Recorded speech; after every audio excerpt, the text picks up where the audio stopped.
with sports, man. You saw ESPN bro. made a few cuts, man. Let me read this. So we got to make sure we break this story Yeah, definitely, correctly, right? definitely. So ESPN made headlines earlier this week for making layoffs, right? And amongst the many people they laid off was Ryan Clark, Cam Newton, Tom Pelissero. I'm guessing he's another NFL analyst, and Carl Ravik.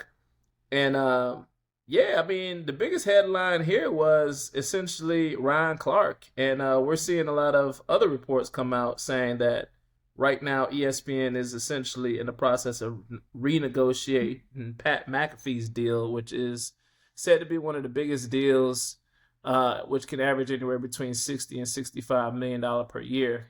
What's your thoughts on this, man? It sound like any business, any other business. They laying off them big salaries. It sound like them numbers where they at. They trying to find where to cut, who to cut, and what makes sense. Now, we might not always agree with who, but it sound like they might have struggled and they got to make some room and not be paying all this money. If you ask me, first thoughts.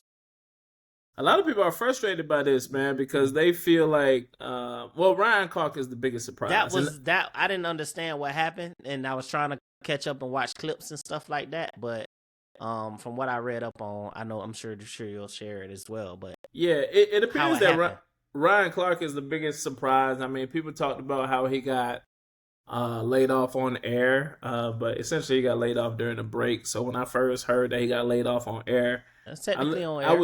I was legit trying to find a clip, right, and I couldn't find a clip. So I'm like, all right, cool. Granted, it's kind of like any job. You get fired, they're not going to fire you. They're going to fire you at any point, bro. They're going to let you work a whole shift and fire you at the end of the day. Yeah. They're going to call you, tell you not going to come in. Or they might catch you fresh off the lunch break. My thing is, what was he being paid so much that he got cut like that?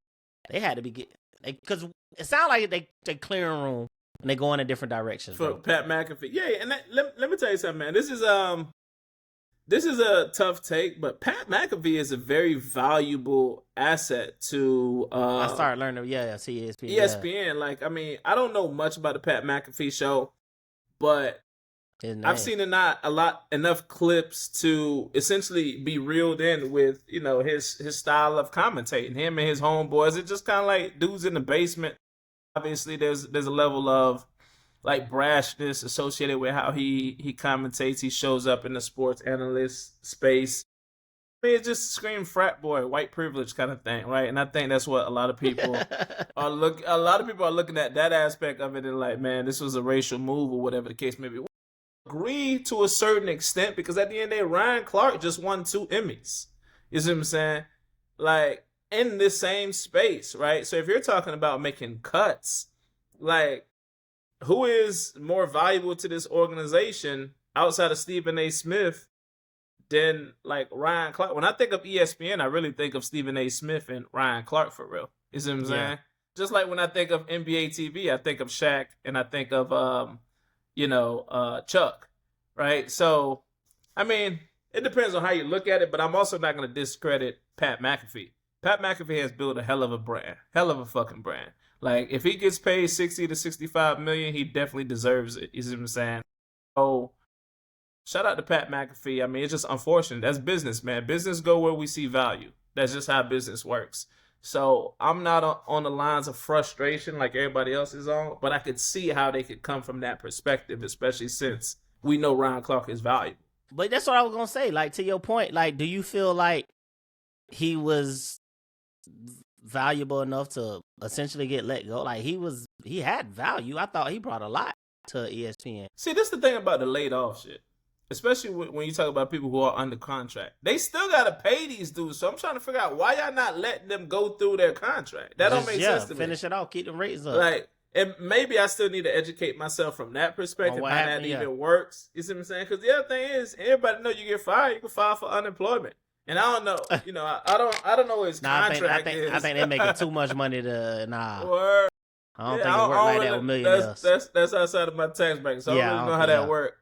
But, Yeah, I can see that though, but I mean, I'm just so happy that Ryan Clark already has a platform like the Pivot. Yeah, for sure, for sure. I'm looking forward to their next episode, and I can honestly see Ryan Clark kind of doing something like Shannon Sharp and Chad Johnson. And I think all analysts got their side gig and podcast, or they own somebody else's.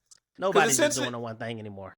Essentially, Shannon Sharp, even before he got fired, Shannon Sharp started Nightcap with Chad before he was even gone. And the reason why he started Nightcap is like, listen, there's sports going on all time. By the time we talk about something the next day, it's old news. So why not talk about it right at the end of the night? And that's how he created Nightcap, right? Nah, that's legit.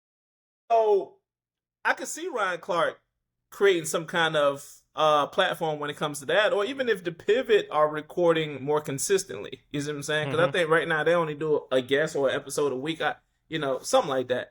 But if they get to a place where they could kind of create like a easy going, like continuous thing, and he kind of builds up that platform to do daily sports reporting, man, he could tell ESPN to fuck off, man. And Ryan Clark, he know how to turn it on, like, on the corporate side of things, but also talk that talk when he with the guys, and then he came from LSU, and he, you know what I'm saying? So he versatile, I would say that.